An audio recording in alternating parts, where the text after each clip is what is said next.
오늘도 찾아주셔서 감사드리고 바로 사연 읽어보도록 하겠습니다. 안녕하세요. 저는 30대 남자입니다. 저는 사실 어머니가 반대하는 결혼을 했습니다.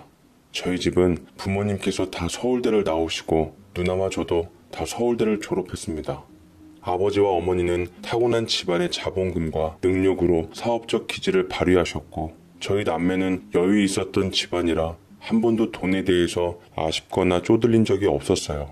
주변에서도 크게 어려운 사람들을 못 봐서 힘들게 사는 사람들과는 직접적인 인연이 닿질 않아 어디 먼 나라 이웃나라의 이야기려니 하며 살았습니다. 대신 가진 자로서 노블리스 오블리제라는 말을 실천하기 위해 뒤에서 금전적으로 많은 후원을 했더랬죠. 아버지가 말씀하시길 이건 우리처럼 있는 자가 당연히 베풀어야 할 덕목이다. 당장의 돈을 잃는다고 생각하지 말고 더 큰 것을 보며 살아라 라는 말씀을 하셨는데 제 귀에는 단지 어려운 사람들이 힘들게 사는 게 가슴 아파 돕는 것이 아니라 사회적으로 뭔가 생색을 내거나 좋은 이미지를 구축하기 위해 주기적으로 기부활동을 하는 것처럼 보였습니다. 하지만 이런들 어떠하며 저런들 어떠할까요? 어쨌든 아버지가 많은 기부활동을 함으로써 사회적인 인식도 좋고 기부를 받는 사람들도 좋았습니다. 석사 논문을 마치고 대학원 졸업을 앞둔 저는 전국적으로 자전거 여행을 떠났는데 그때 처음으로 온팡지게 고생을 해봤어요. 서울에선 흔하디 흔한 편의점들이 지방 시내가 아닌 곳으로 들어가자 눈 씻고 찾아볼래야 찾아볼 수도 없었고 구멍가게조차 하나 보지 못했습니다. 그리고 충청도 어딘에 도착했을 때 지친 저는 그대로 주저앉고 말았는데 너무 힘들어서 두 눈이 자꾸 감기려고 하더라고요. 그때 어떤 여자가 저를 흔들어 깨웠습니다. 괜찮으세요? 많이 아프신 것 같은데 저랑 같이 읍내에 있는 병원이라도 같이 가실래요? 괜찮습니다. 체력이 바닥난 상태인데 좀 무리한 것 같아요. 조금 쉬면 좋아질 거예요. 아니면 저희 집이 요 앞인데 좀 들렸다 가실래요? 마침 부모님과 동생이 식사 준비하고 있다고 해서요. 아닙니다. 폐를 끼치기는 싫어서요. 덕분에 힘이 좀 났습니다. 말씀만으로도 감사드려요. 라고 과도한 친절을 물리며 일어서는데 근데 이상하게 몸이 무거워서 일어나기가 쉽지 않더라고요. 억지로 몸을 일으켜 자전거에 지탱해 힘겹게 걸어가다가 힘이 풀려서 그만 넘어지고 말았습니다. 그러자 여자가 달려오며 저를 부축하고 일으켜 주더라고요. 거봐요. 힘드시니까 그냥 잠깐 들렸다 가세요. 저 이상한 사람 아니고요. 저기 병원에 간호사로 일하고 있어요. 가족들도 다 있으니까 함께 가요. 라고 하는데 사실 낯선 사람들만 있는 곳에 제가 가는 것도 그렇고 어색해서 피하려고 했지만 제 안색이 안 좋다며 저를 끌고 가는 당찬 아가씨 덕분에 생전 처음 상상도 못할 경험을 하게 되었습니다. 그곳에는 할머니와 5, 60대 아저씨 아줌마 그리고 10대, 20대 젊은 사람 3명 정도가 함께 식사를 앞에 두고 얘기를 하고 있었더랬죠. 아무래도 저를 부축해온 여자를 기다리고 있는 것 같았어요. 제가 나타나자 여자를 반갑게 맞는 식구들은 일순간 찬물을 끼얹은 것처럼 얼음이 되었고 저는 되려 어쩔 줄 모르는 상황에 확 얼굴이 달아올랐습니다. 엄마! 이분이 길에서 힘들어하고 있길래 데려왔어요. 근방에 가게도 하나 없고 숟가락 한 개만 더 넣으면 되니까 같이 식사하고 가도 되죠? 하며 저를 소개하는데 그때 여자의 어머니처럼 보이는 분이 자리를 하나 만들어주며 그럼 우리 집에 온 손님인데 밥 한 끼 못 대접할까? 여행하는 양반 같은데 같이 먹고 힘내가야지. 안 그럼 체력 약해져서 못 버텨. 이리 와서 같이 잡숴. 라고 말을 하는데 참으로 미안해서 주춤거리면서 걸터 앉자 젊은 양반 편하게 앉으라며 일부러 제 다리를 뻗게 해줬습니다. 이것이 시골의 인심인가 싶더라고요. 듣는 얘기로는 시골 인심도 예전만 못하다고 했는데 각박한 세상에서 이런 좋은 대접을 받으니 새삼 감동이었습니다. 거기다 반찬들이 하나같이 직접 농사지은 것들로 만든 거라 얼마나 꿀맛인지 염치 없게도 밥 2공기를 단번에 비우니 흐뭇하게들 쳐다보시더라고요. 저를 데려온 당찬 아가씨도 저 민망할까봐 숟가락으로 푹푹 먹는데 먹방 저리 가라였습니다. 그러자 제일 고령인 할머니께서 빙글에 인자한 웃음을 지으시고는 한마디 해주시더라고요. 아이고 예뻐라. 둘 다 밥 복스럽게 먹으니 둘이 아주 예뻐. 사람들 밥 깨작깨작 먹는 거 배기 싫었는지 선남소녀가 따로 없구먼. 라고 얘기하는데 저는 훅 들어오는 할머니 말에 사례가 걸려 물을 마셨고 여자는 그 모습이 재밌다는 듯 깔깔거리며 할머니 그런 소리 하시면 손님 밥상 엎을지도 모른다며 농담삼아 말했죠. 할머니는 귀가 안 좋으신지 아니면 치매기가 있으셨던지 손녀딸이 뭘 하든 흐뭇한 얼굴로 보기 좋다라는 말만 반복하셨죠. 밥을 얻어먹으니 저도 뭔가 보답하고 싶어 어르신들께 도움될 만한 게 있냐고 말씀드렸어요. 왜 영화에서나 그런 거 보면 반드시 은혜는 갚잖아요. 하지만 10대, 20대 저보다 힘 좋은 청년이 이미 있으니 얼른 가보라는 어르신들 말씀에 섣불리 돈을 내밀었다가 크게 야단을 맞고 인사를 하며 나갔습니다. 당찬 여자는 자전거가 다니는 쉬운 길로 저를 바래다 준다며 자기 자전거를 타고 저와 거리를 좁혀나갔고 저는 그 여자에게 깊은 인상을 받으며 어느 순간 로맨틱한 분위기에 휩쓸려 버리고 말았지요. 그 여자는 저와 닿은 인연이 아쉬웠던지 저도 자전거 여행 많이 해봤거든요. 도움 필요하시면 언제든 연락주세요. 제 연락처예요. 라며 제게 연락처를 남기는데 순간 심장이 두근두근거리며 설레기 시작했습니다. 변변한 연애 경험 한 번 없던 저는 일부러 연락 한 번 더 하고자 모른 척 여행 내내 그 여자와 연락을 주고받게 되었고 여행을 마치고 돌아와서도 소식을 주고받곤 했는데 저와 잘 통하는 구석이 많아서 저는 그 여자와 다시 만나기로 했습니다. 그녀는 마침 서울로 근무지를 옮긴다며 고향 땅을 뒤로하고 나왔는데 새로 고용된 병원이 저희 집이랑 그닥 멀지 않은 곳이었어요. 우리는 인연이 되어 여행지의 로맨스를 현실에 적용시켰고 연인이 되었으며 솔직하고 풋풋한 그녀의 감성에 매료되어서 사랑하게 되었습니다. 그녀와 1년 반 정도 교제를 했을 때 저희 부모님께서는 제가 숨겨둔 애인이 있는 걸 슬슬 눈치채신 모양이었어요. 넌지시 눈치를 주시며 제게 말씀을 하시더라고요. 아들, 너 혹시 사랑하는 사람 생겼니? 우리한테는 언제 보여줄 거니? 조만간 갈비탕 먹어서 나도 이쁜 손주 좀 안아보자. 응? 집안은 어떤 아가씨야? 학교는? 부모님은 뭐 하시고?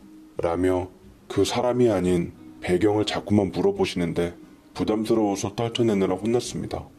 제 여자친구는 사실 시골에 농사짓고 학교도 집과 많이 떨어지지 않은 가까운 지방대학 전문대학교 간호학과를 나와 병원에서 일하는 중이고 밥상에는 우리 집에서 먹는 전복이나 한우 대신 직접 농사지은 풀떼기들만 밥상에 올라온다는 말을 차마 할 수가 없었습니다. 그녀 자체로만 봐주길 바라며 저는 최대한 숨기려고 했으나 저보다 발빠른 저희 어머니께서는 이미 제가 만나는 여자의 뒷조사를 한 차례 하신 후 어느 날 제가 외출하고 돌아오자 빼죽 올라간 눈초리로 저를 노려보셨어요.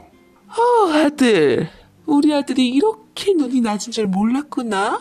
네가 하도 여자친구 공개를 꺼리길래 내가 좀 알아봤더니만 우리 집안하고는 안 어울리는 아이더구나. 집안도 학벌도 외모도 너한테 턱없이 모자라. 너하고 딱 어울리는 여자로 내가 소개해 줄 테니까 내일 저녁 시간 비워놓거라. 제대로 된 여자가 누구인지 엄마가 보여주마. 우리 엄마 언제 이렇게 발빠르게 조사하셨대? 좋아요. 저녁 시간 비우는 게 뭐 어려운 일이라고. 어디 저랑 어울리는 여자 한번 봐요. 라고 대꾸했는데 저는 저희 엄마의 이런 독단적인 면을 일찌감치 알고 있었고 반발해봤자 악영향만 끼칠 줄 알았기에 순순히 알겠다고 했습니다. 그리고 다음날 저녁 저는 여자친구를 그 자리에 데리고 나가 엄마에게 빅엿을 먹였더랬죠. 엄마는 씩씩대셨지만 애써 교양을 차리려는 듯 꾹 눌러 참고는 마담 뚜아 선보러 나온 여자에게 난감한 얼굴로 미안하다고 말하며 아무렇지도 않은 듯 안면 싹 바꾼 채 제 여자를 신문하는 재판관인 양 쏘아붙이더라고요. 제게 했던 질문 모두 여자에게 직접적으로 물었고 다행히 제 여자친구는 전혀 밀리지 않은 채 정중하게 예를 다하며 솔직하게 모든 것을 털어놓았습니다. 그리고 어떤 모습을 보이든 이미 선입견을 가지고 있는 어머니의 마음을 돌리기에는 역부족이었죠. 대놓고 아가씨 마음에 안 들고 우리 아들이랑 헤어지라는 둥 먹히지도 않을 쌍팔년도씩 어머니 행세를 하시더라고요. 결과는 어떻게 됐냐고요? 당연히 제가 이겼습니다. 말빨로 아버지 어머니는 절 이기질 못했어요. 내가 만약 우리 와이프랑 결혼하면 사회적으로서 좋은 며느리를 들였다고 칭찬이 자자할 거예요. 아버지 기업 이미지도 향상될 거고요. 아버지 노블리스 오블리주 좋아하시잖아요. 절 이용하셔서 그 가치를 기업적인 이미지로 혁신을 꾀해보세요. 다들 아버지를 존경할 겁니다. 라며 아버지와 어머니께 말씀드렸고 전 어거지로 우겨 반대하는 결혼을 하게 되었고 그녀도 제 사랑만을 믿은 채 저를 잘 따라와 주었죠. 당연히 제가 분가를 하려 했지만 아버지의 반대에 부딪혀 반발했고 아내의 어진 설득에 끝내는 합가하기로 했습니다. 그때부터 제 아내에게는 웰컴 투 시월드의 고된 시집살이가 시작되었죠. 우리 엄마는 내가 알기로는 분명 할머니께 시집살이를 당한 적이 없었는데 드라마를 보고 시어머니 흉내를 베끼셨던지 잔소리를 늘어놓으며 하나부터 열까지 아내에게 못되게 대하더라고요. 어머니는 아내 시집살이 시키려고 사업을 오직 아버지한테 맡겼고 아내는 병원을 그만둔 채 저희 어머니의 억지스러운 시집살이를 들어줘야만 했습니다. 화가 나더라고요. 회사 퇴근하고 아버지와 같이 집에 들어왔는데 일하는 아주머니는 놀게끔 하고 무릎 꿇고 바닥 걸레질을 박박하는 아내를 보며 어머니께 확 내질러 버렸습니다. 모두가 행복하게 잘 살면 편할 텐데 왜 이렇게 엄마는 고행의 길을 가려고 해요? 엄마 재능에 맞는 사업하시지 왜 우리 와이프 못 살게 구냐고요. 엄마 시집살이 시키는 역할 진짜 별로예요. 제발 작작 좀 하세요. 라고 했다가 언제 왔는지 친누나에게 귀싸대기를 후려맞고 말았습니다. 어디 버르장머리 없게 엄마한테 그러냐며 엄마 대신 누나랑 복병이 있는 줄 새까맣게 잊고 있었죠. 아내는 급하게 일어나 제 앞을 가로막으며 그만하세요, 형님, 어머님. 제가 더 열심히 할 테니까 우리 그이는 손대지 말아주세요. 우리 그이 밖에서 힘들게 일했는데 저로 인해 피해 당하게 하고 싶지 않아요. 제발 부탁이에요. 라고 저를 감싸 안아 주었고 누나와 엄마는 이 모든 게 아내 때문에 벌어진 분란인데 어디 감히 편들어주는 척을 하냐며 여시가 따로 없다며 매운 욕을 또 들어야만 했습니다. 속상했던 저는 당신은 화도 안 나? 엄마랑 누나가 그렇게 힘들게 하는데 우리 당장 분가하자. 그게 맞는 것 같아. 나 도저히 엄마랑 누나로 인해서 당신 힘든 모습 보기 힘들어. 괜찮아요. 당신이 그렇게 말해준 것만으로도 감사해요. 당신 부모님도 우리 부모님이나 마찬가지인데 몇 번 서운하게 한다고 어떻게 집을 나가요. 나는 지금 행복하니까 걱정 말아요. 아내는 제게 괜찮다며 씩씩하게 말했고 저는 그런 아내를 살포시 안아주며 언젠가 반드시 엄마와 누나를 후회하게 해줘야겠다 이를 악물었죠. 허나 사람이 뜻하면 이루어진다고 했던가요? 승승장구했던 우리 집안 사업은 눈 깜짝할 사이에 하얀 곡선을 그리기 시작했습니다. 다름 아닌 매형이 다른 사업체까지 욕심을 내는 바람에 아버지를 설득하며 무리하게 확장을 한 것이 문제였어요. 끝내는 어음을 못 맞게 되고 아버지와 어머니가 세운 사업은 곤두박질 쳐서 결국 부도가 나고 말았죠. 덕분에 남일로만 여겼었던 온 집안의 빨간 딱지가 천지가 되었고 아버지는 거의 쓰러지기 일보 직전이었지만 그래도 평소 건강관리라든지 지병은 없으셔서 몸은 무사하셨습니다. 엄마는 목숨같이 여겼던 희귀 컬렉션 명품백들을 다 뺏겼고 그 와중에 교양을 따지시겠다고 곡소리 한번 내지 않으신 채 손수건에다 얼굴을 묶고는 펑펑 울었습니다. 아내는 그런 어머니를 위로해드렸지만 아내의 존재만으로도 좋은 소리는 듣지 못했어요. 이게 다 너 때문이야. 집안에 사람이 잘 들어와야지. 집안이 편다는 옛말 틀린 거 하나도 없다. 너 들어오고 나서 우리 집안에 맨날 바람 잘 날았고 시끄럽고 한시도 편할 날이 없었어. 우리 이제 길거리에 나게 생겼는데 어떡할 거야. 다 너 때문인데 어떡할 거냐고. 라며 어거지로 억지를 부리자 아내는 깊은 한숨과 함께 잠시 곰곰이 생각해 보더니만 어머님, 그럼 당장 가실 데 없으니 저희 친정이라도 가시겠어요? 물론 시골이고 낡긴 했는데 그래도 얼마 전에 동생 2명이 독립하는 바람에 방도 남고 안이 넓은 편이어서 저희 식구들 다 갈 수는 있을 거예요.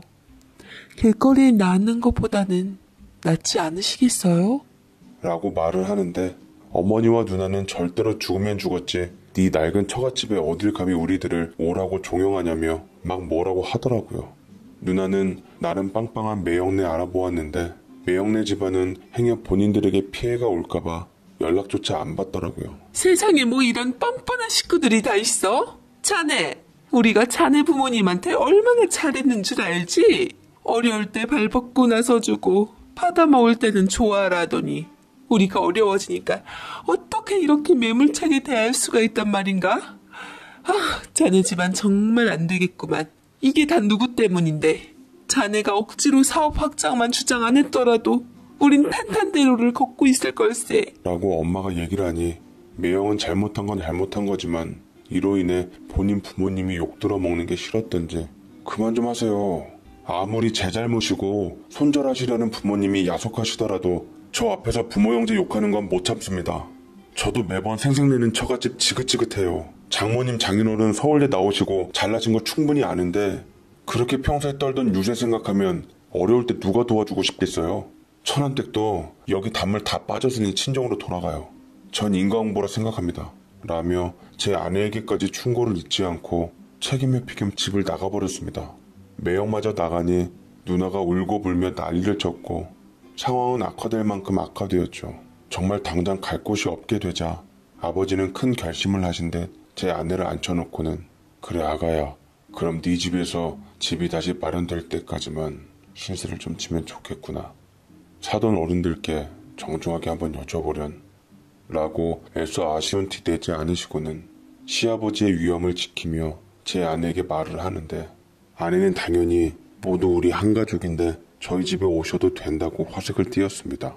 어머니와 누나는 도시에 살다가 그런 한적한 시골까지 어떻게 내려가냐고 아버지에게 불만을 쏟았지만 아버지는 단호하게 아내의 댁에서 신세질 뜻을 비췄습니다.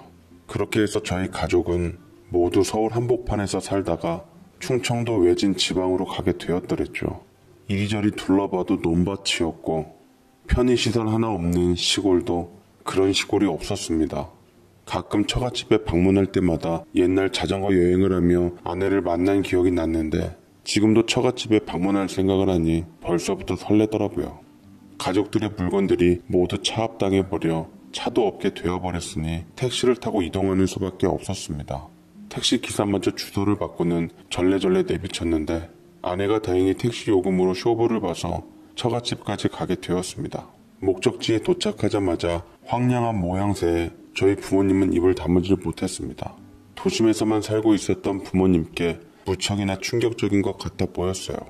올 설에 왔을 때도 낡아 있었는데 그 사이 뭐가 더 문제가 생겼던지 무너지기 일보 직전이라 리모델링이 시급한 여건이었습니다.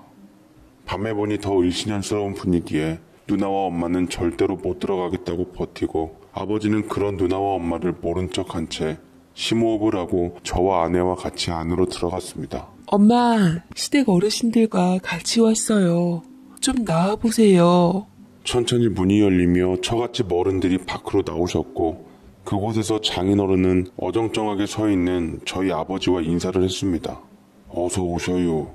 누추하지만 계시는 동안은 마음 편히 계시다 가셔요. 우리 딸이 쓰던 방은 월세를 줘서 방이 2칸이 남았는데 한 팀은 거실에서 주무셔야 할 것 같아요. 아버지는 감사하다며 야윈 얼굴로 정중하게 인사를 했습니다. 그러자 어쩔 수 없이 뒤따라온 누나와 엄마가 한마디 하더라고요. 아니 뭘 그렇게 사돈내끼 쩔쩔매요?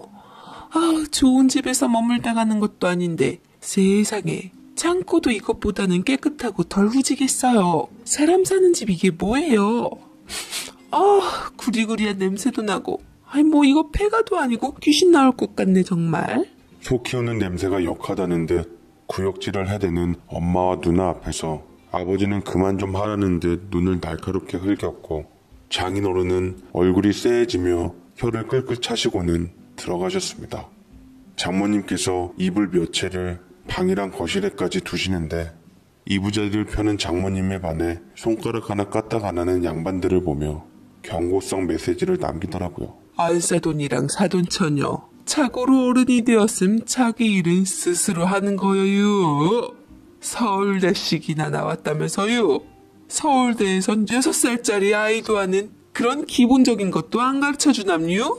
우리더러 무식하다, 못 배워먹었다, 어쩐다 했었으면서 정작 본인들은 기분조차 모르네요. 장모님은 가슴에 맺힌 게 많은 듯 조금조금 말씀하시는데 엄마와 누나는 기가 막히다는 듯 그 앞에다 따따붙다 말을 하려 했지만 아버지에 의해 가로막혔습니다. 아내는 조마조마한 마음으로 양가 두 어른들의 팽팽한 기싸움을 보았고 저는 그런 아내에게 다 잘 될 거라며 다독여줬죠. 처갓집에서 하루가 지나고 살아있는 닭의 생생한 알람 소리가 울리자 누나와 엄마는 기분 나쁘게 아침을 맞이한 것 같았습니다. 부지런한 처갓집 식구들은 농사일을 위해 일찍 아침 밥상을 차렸는데 차려 나온 풀떼기 반찬에 누나가 볼멘 소리를 했죠. 크로와상이나 원두커피가 없냐는 말에 대꾸조차 안 한 채 배가 불렀다면서 드시고 싶지 않으면 안 드셔도 된다고 시큰둥했습니다. 반면 아버지는 맛있게 드셨어요. 아버지 고향은 서울이었지만 할아버지 고향 역시 충청도였거든요. 싱싱한 쌈채소에 고추를 직접 담근 견과류 쌈장에 푹 찍어 아삭아삭 깨물어 드시고 된장찌개도 허겁지겁 드시다시피 하는데 엄마는 아버지한테 무슨 걸신 들린 사람처럼 먹냐고 한 소리 하더라고요. 아버지는 식사를 만족스럽게 마친 후 처갓집 식구들에게 감사하다는 인사를 했습니다. 너무 맛있네요. 자주 가는 고급 한정식 집이 있는데 그곳에 비할 바가 아닙니다. 직접 담근 장에다가 참 맛있게 먹었습니다. 안 사던 어른 음식 솜씨가 좋으시네요. 라며 장모님을 치켜 세워줬는데 장모님은 여전히 무뚝뚝한 얼굴로 건조하게 아버지에게 들은 채도 하질 않더라고요. 그렇게 며칠간 불편한 생활을 이어갔는데 저와 아버지는 눈치가 보여 어떻게든 집안일이며 눈치 봐가며 가축들 먹이주는 거나 뒤처리하는 거나 집안 청소를 하는 등 뭔가 보탬이 되려고 노력했지만 누나와 엄마는 아직 정신을 못 차린 듯 이리저리 평가질만 하고 있었더랬죠. 아직도 사모님인 줄 알고서 사모님 행세를 하던 엄마와 누나는 기어코 장모님께 쓴 잔소리를 듣고야 말았습니다.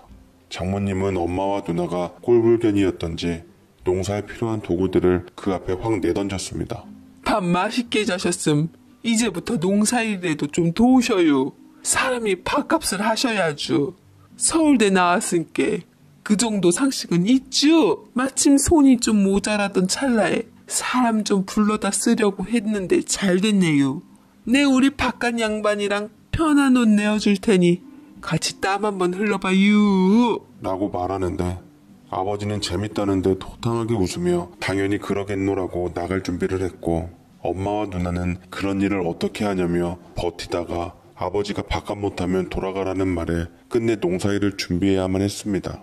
저희 가족이지만 왠지 꼬시더라고요. 아버지에게 속으로 파이팅 외쳤고 저도 아내와 나갈 준비를 했습니다. 농사일을 하는데 허리도 아프고 온몸이 쑤시기는 했어요. 엄마와 누나는 이미 넉다운 된 지 오래됐고요. 그나마 아빠가 땀을 뻘뻘 흘리며 장인어른의 일손을 돕는데 힘에 부쳐 보이기는 했습니다. 장인어른은 아빠의 상태를 보더니 좀 쉬엄쉬엄 하시라고 앉아있으라 했지만 장모님이 뭘 얼마나 했다고 쉬냐는 말에 아빠는 꼼짝없이 힘든 일을 감수해야만 했습니다. 그리고 그늘에서 한없이 쉬고 있는 엄마와 누나를 못마땅하게 보았죠. 상태를 보아하니 장모님이 꼴이 나신 것 같더라고요. 이윽고 아내가 새참을 만들어 왔고 굳은 농사일에 기운이 빠진 가운데 새참은 참 반가운 소식이었습니다. 새참을 두고 다 같이 모였고 그늘에 있던 엄마와 누나가 슬금슬금 오자 장모님이 획 치워버리더라고요. 서울대 나온 양반들이니까 당연히 일하지 않는 자는 먹지도 말라 라는 말 아시죠? 드실 자격 없는 양반들은 드시면 안 되죠. 서울대 나왔으니까 남들 땀 흘리고 노동할 때 영원히 그늘에서 쉬셔요. 라며 말씀하시는데 아내가 장모님을 말려도 장모님의 입은 쉬지 않고 엄마와 누나를 맹비난했습니다. 그리고 학벌 컴플렉스가 있으셨는지 말끝마다 서울대를 언급하시더라고요. 근데 물론 저도 부모님이 잘못한 건 알지만 자꾸만 장모님이 저희 엄마와 누나를 눈에 가시처럼 여기고 쓴소리를 쏟아내니 내심 기분이 좋지만은 않더라고요. 아버지도 저와 마찬가지 심정일 거라 생각했습니다. 아버지의 째려보는 눈빛에도 불구하고 더 이상 엄마가 참지 않고 나섰습니다. 이 옆에 내가 듣자 하니까 못하는 말이 없네. 우리가 서울대 나온 게 뭐? 어쩌라고 자꾸 말끝마다 서울대 타령이에요? 송충이는 솔잎을 먹고 살아야 한단 말 아시죠? 우리는 태어날 때부터 이런 일 해본 적도 없고 해보지도 않아서 손에 익숙치 않아요.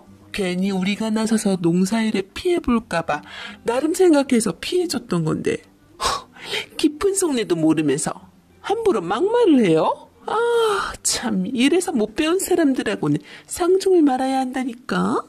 뭐해요? 그리 잘 배우심 왜 사업을 말아먹는데요?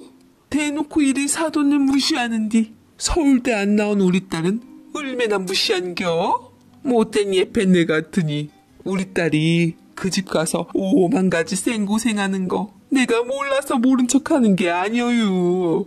딸 보고 꾹 눌러 참은 애미 심정이 어떤 줄이나 알아요? 서울대 나온 양반이라 배운 만큼 우리랑 뭔가 다를 줄 알았더니만 우리보다 더 못한 짓거리를 하고 있지 않소? 뭐예요? 지금 어디다 우리를 비교를 해? 아, 진짜 수준 안 맞아서 못 살겠네. 가만히 있음 중간이라도 가지. 야, 아들, 너 이런 소리 듣고도 지금 여기서 사위 노릇하고 싶니? 당장 집에 가자. 뭐 이런 집안이 다 있어? 갈 집은 있으시대요? 그럼 나가시던지요. 지도 여기서 옥잡복잡하게 사돈네랑 불편하게 얽히며 살고 싶지 않네요. 이 여자가 정말? 아니 못 다물어? 엄마 말이 끝나자마자 무섭게 아버지는 호통을 쳤고 엄마는 깜짝 놀랐는지 엉엉 소리내어 울면서 이렇게는 못 산다며 당장 나가겠다고 했습니다. 누나는 아빠에게 원망 섞인 소리를 퍼부으며 엄마를 뒤따라 나섰고 아빠는 그 모습을 보며 자리에 털썩 주저앉았습니다. 장인어른은 아버지의 심정을 이해하셨던지 아버지를 일으키며 오늘은 좀 일찍 들어가서 어른들끼리 다 같이 쇠주나 한잔해요. 너희들이 남은 뒤처리 좀 하고 와라. 라며 위로의 말씀을 해주시는 것 같던데 호라비 마음 과부가 한다고 가장의 심정은 가장이 가장 잘 알았겠죠. 엄마와 누나는 양주 아님 안 마신다고 했다가 또다시 아버지한테 호통을 들었고 궁시렁거리는 장모님은 장인어른의 설득에 못 이겨 겨우겨우 함께 갔습니다.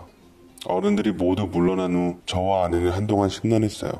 두 집안이 사이가 안 좋으니 마음이 싱숭생숭하기도 했고 괜히 처갓집 어른들의 서울대 하며 비꼬는 말투 때문에 저까지 심이 상한 상태였습니다. 미안하면 제 눈치를 보고 있는 아내에게도 화가 나더라고요. 아니, 당신 집안은 우리 집안에 무슨 열등감 있어? 듣자 하니까 장모님 너무 심하신 것 같아. 매번 비꼬면서 무뚝뚝하게 말씀하시는데 우리 부모님 태도도 좀 그랬긴 했지만 이건 좀 아니신 것 같아. 아내는 저를 보며 혀를 차고는 새참을 주섬주섬 정리하며 뒤통수 좀 치지 말아요. 아버지들끼리 얘기한다 하는데 뭘 지네끼리 성을 내요. 그만하고 물건 챙겨서 어여 가요. 라고 했고 저는 민망한 나머지 더 펄펄 성을 냈지만 아내는 현명하게도 들은 채도 안 한 채 갈 길을 갔습니다. 처갓집 댁으로 가니 아무도 없이 횡해 있었고 저는 부디 어른들끼리 잘 해결했으면 하는 마음이었습니다. 아내는 씁쓸하게 마루에 걸터 앉아 말없이 있었는데 표정이 슬퍼 보이더라고요.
그리고 그날 밤 어른들은 다 같이 고주망태가 되어서 마루에 옹기종기 모였습니다. 그런데 호칭이 좀 바뀌었더라고요. 장인 어른은 저희 아버지에게 형님이란 호칭을 썼고 어머니와 장모님은 서로 이름을 불렀습니다. 사돈이고 호칭이 뭐 그리 중요해요.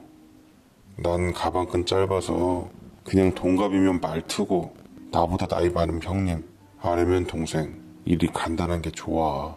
우리 앞으로도 사돈 이런 거칠애적인 거 할 것 없이 편하게 지내요, 형님. 아, 좋지, 동생. 오늘 동생 덕분에 내가 재기할 수 있는 사업 아이템이 생겼다니까. 동생이 그 유기농 작물과 함께하는 사업을 진행해서 우리 사돈을 넘어 의형제, 나아가서 사업 파트너까지 같이 되는 거야. 우리 며느리가 누굴 닮아 현명하나 싶더니만 자네 꼭 빼닮았어. 무슨 소리예요? 우리 딸은 날 닮았슈. 내 속으로 낳은 내 새끼인데 당연히 애미 닮지. 애비는 한 게 뭐 있다고요? 안 그래요, 사돈? 보니까 양주 말고 딱 막걸리 체질이시던디. 나도 쇠주보단 막걸리 파요. 내가 사돈보다 수준은 낮을지언정 뭐 우리 통하는 거 딱 하나 생겼슈. 그러게요. 막걸리 맛있더라. 비싼 양주보단 우리나라 전통주가 훨 낫지.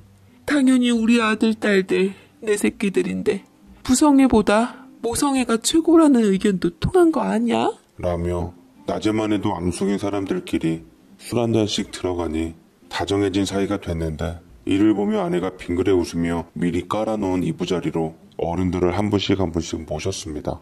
그러자 누나가 우리 아내를 꼭 껴안더라고요. 미안해, 올케. 이제까지 나한테 섭섭한 거 많았지. 난 서울대 나와도 지금 그냥 백수에 불과해. 옛날에 공부한 것들도 다 까먹고.